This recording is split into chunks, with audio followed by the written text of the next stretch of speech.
going on, dudes and dudettes? So you see right there on the cover of Sports Illustrated is ex-Duke player Jason Tatum, obviously kind of playing on the idea of him being Leonardo DiCaprio in The Great Gatsby. That's always like a popular meme, but I guess now he's kind of saying he's arrived at the party, now being an NBA champion. So yeah, well deserved. Obviously, hate that it's for the Celtics, but either way, congrats to the ex-Duke guy.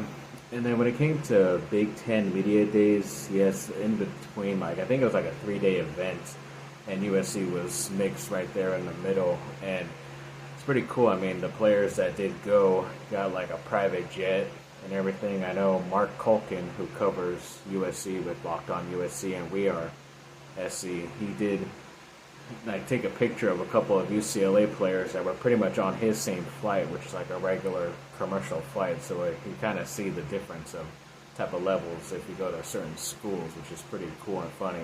But either way, yeah, I think the one big thing that came out of this day, whatever, was Lincoln Riley pretty much saying that he doesn't know about the future when it comes to the Notre Dame rivalry game and will it be scheduled.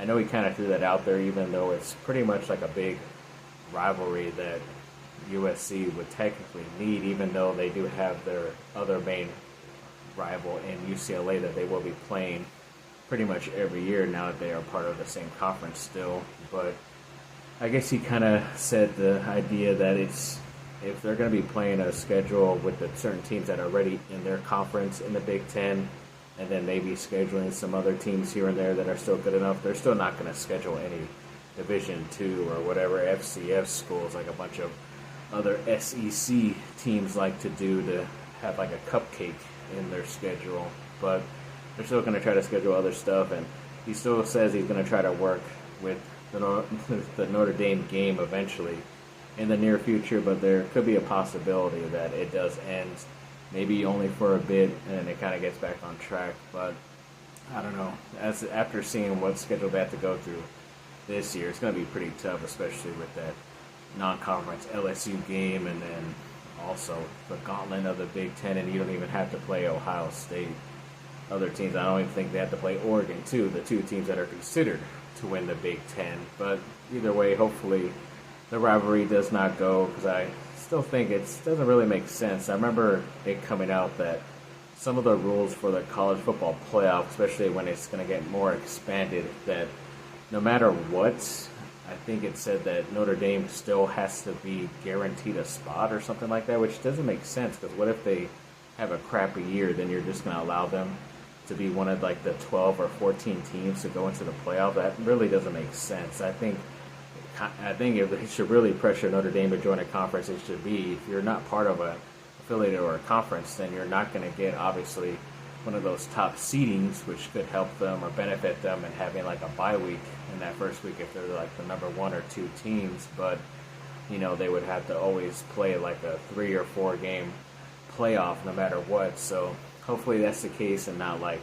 ESPN or the NCAA trying to placate to Notre Dame and trying to get them in no matter what, because if anybody deserves a spot at the dance, it's always going to be my USC Trojans. And a junior college offensive lineman, his name is Erwin Taomi. Hopefully I'm saying that correct. It looks like he is going to be transferring to USC. So yeah, they did get an offensive lineman through the transfer portal still late in the process, right before summer, but it is only from a JUCO, so he's probably not going to be as good in most people's eyes, but he does have some pretty good size. I think he's like 6'4", already 300 pounds, and there's maybe some talk that he could move over to the defensive line and help them out in the middle right there, just be a big old wall and try to block up any of the run game from the other team. So that could be a possibility too. They could have found their next defensive lineman to help them out with depth, so looking forward to seeing if that's the case. Then when it came to Mekhi Blackmon, ex-USC guy, sadly it looks like he suffered a torn ACL in the Vikings mini camp or whatever training camp they are doing as of right now. So yeah, it looks like he will be out most likely the whole entire season, because it's pretty much an 8th month, the earliest process, and I'm not assuming the Vikings are going to be making it into the playoffs or a deep run. So yeah, sadly his season is lost, but hopefully he will come back stronger next year. And when it comes to the women's basketball team, yes, it looks like they scheduled a November 4th game against Ole Miss, which I think is going to be the first game of the season for them, and that's going to be played actually in France overseas. So that's pretty cool. A nice place to showcase the number one player in college basketball, in my opinion. Luckily, she's on the USC Trojan side, so yeah, that'd be a pretty cool thing to see for them to get a victory out there overseas. And I wanted to go through some of USC's future recruiting for the 2025 and 2026 class in both football and basketball. So it looks like on the football side, to start off, it's going to be that 5-star safety Jonah Williams. Looks like he set a commitment date for August 24th, which is a couple of days after my birthday. So hopefully I will be celebrating once again a couple of days later after that with his commitment to USC, even though it looks like it might be Oregon or LSU, maybe Texas A&M, some of those other schools. It looks like they're probably going to get him as of right now. You just never know later in the year, but either way, hoping for some good news around that time. And then that 4-star shooting guard we talked about recently, Carmelo Anthony's son, Kyan Anthony, looks like he cut down a top 6 school list, and USC didn't make the cut. So yeah, it's going to be tough because I remember Carmelo went to Syracuse and won his 1 year there, the national championship. So of course Syracuse is in there, so they probably have the leading votes for him to go there, in my opinion. But hoping that USC still stays in the running for this talented guy. And a 4-star center, Xavier Staten, recently put USC in his top 6 as well. So yeah, that's a really good and talented guy on the basketball side. So hopefully they will be able to get him. And then there was also a top, I think, 20 overall player in Trey McKinney put USC in his top 10 recently. So that was good to see. So hopefully they have a chance as well. And then there was also a top 15 overall player in Taunde Yeso Ofau. I know I'm saying that wrong, but hopefully I will be able to hear it correctly said at some point. But yes, I remember talking about him recently, and it looks like he put USC in his top 10. So yeah, hoping for the best in these situations for these very talented basketball players. But yeah, that's all you can hope for right now. And 4-star local linebacker Madden Far Emu recently had some high praise for USC. Looks like they're going in the right direction, especially after that spring game a couple of months ago. So that's pretty good to hear, especially because he was kind of one of the people looking to go somewhere else, what it looks like. But everybody since then that I thought was going to be choosing USC ended up choosing somewhere else. So maybe they're just putting all their eggs in one basket for this guy. He's a very talented guy, yes, but it's kind of like last pickings pretty much, but still very talented and a local California guy, so hopefully they can keep him. And then Justin Herbert was another Charger named to that top 100 list at number 75. I forget, I didn't see exactly where he was ranked last season, but I'm pretty sure he's kind of like around there, never like outside of a top 10 when it comes to quarterback. He's usually like right at that edge, whether it's 10, 9 or 8, never like really top 5, but hopefully he could get up there after a good season this year coming up. So like I always say, we can only hope for the best. When I get to some more Olympic news and stats from USC, it looks like they have won over 153 gold medals, which is the most by any university out there in Paris right now, which is pretty cool. I think even the track and field player Allison Felix has like 7 golds of her own, so that's pretty awesome. And there was also a real number about the number of players there. I think they have 66 Olympians out there competing in the Olympics in Paris, and that's the most by any university as well. So yeah, I saw the opening ceremony earlier on Friday, and it looked okay. Kind of weird, French stuff, but I guess it was an okay welcoming to the Olympics, even though it had already started a couple of days prior. And I don't think the men's basketball team, which is what I look forward to the most, isn't playing until like early Sunday, so hopefully it's not like too early, because a lot of these things have been starting at like 1 and 2 a.m. West Coast time. So yeah, hoping that it's not too crazy of a time start.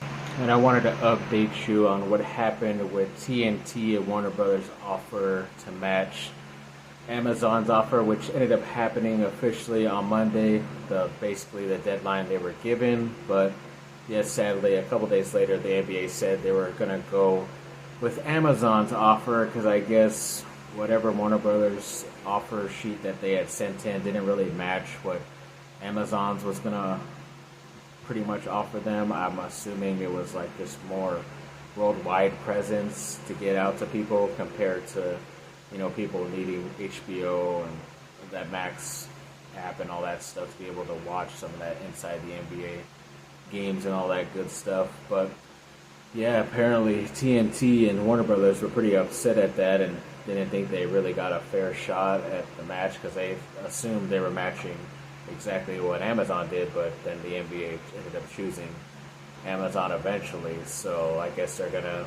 try to fight it, and maybe it can go to court unless there's probably going to be a big time like settlement at some point before it even gets to there by the NBA. You never know. But yeah, as of right now, it looks like this will be officially the last season for Inside the NBA. But Amazon did say that they're going to offer the Inside the NBA show and crew and all that stuff an opportunity to do the show for Amazon, which is pretty cool. It's kind of like music to our ears of what we wanted to hear to try to keep the band back together. But according to all reports even before that, Ernie Johnson, basically the main head guy right there of the team, said that he was going to pretty much only stay at Turner Sports because obviously his father helped build that place, and then he has continued it on for like the near 30 years after that. So I guess he just wants to end his career there with Turner, which is obviously his right thing to do because he does baseball also,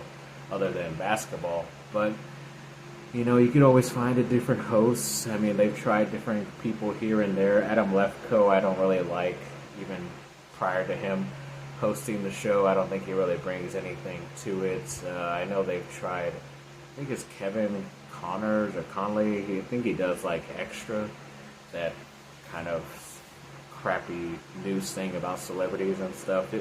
He's been on there and it's been okay. He kind of just lets them go and he has like a nice rapport with them, but I don't know if they would do that. And plus, that's if all the guys, Shaq, Kenny, and Charles, want to do the show officially without Ernie. I mean, he'll probably give them their blessing, and it's going to cost Amazon a bunch of money to have all three of them officially team up once again. But in the end, it could end up working out. They could probably still stay out there in Atlanta, Georgia, where their studio is and all that stuff. So it could still work out and probably still have all the same crew and everything behind the scenes if Amazon's willing to pay a little bit extra to do it. But also did hear that like maybe ESPN is looking to offer. I think Charles Barkley recently did an interview with Dan Patrick on his show and said that he's pretty much heard from all three companies, NBC, ESPN, and Amazon. So he's kind of just fielding the offers, but also wanted to see like what their packages were when it comes to which certain games that they're going to be getting, especially when it comes down into the playoffs too. Because even when Inside the NBA was done after like the conference finals, whichever one they would get, East or West, and he would kind of do like the NBA TV side and do some of the stuff like post game and talk about stuff after that. I don't know if he did it before, like the pre-game, but I know he was always like on the post game as well, even though he didn't have to be, but he would still be doing that too. So maybe the opportunity to still talk during those conference finals and the NBA finals is a big thing to him. I don't think Amazon is going to get that. I'm pretty sure ESPN is going to hold that still because they get to show the NBA finals and all that stuff, and he could always just jump on NBA TV when they're doing that. But it was kind of weird because NBA TV was always like a lot of the same people that would work for TNT and their broadcasting system and call some of the games and do some of the in-studio work when some of the guys were sick and all that stuff. So I don't know how that really worked out, but I don't know. We'll see how this goes. Hoping for the best. But yeah, pretty crazy situation, especially if it ends up going to court too and all that stuff with TNT and the NBA. So thanks for watching, people. Like and subscribe. Comment down below. Let me know what y'all think. Have a great rest of your day. Bye.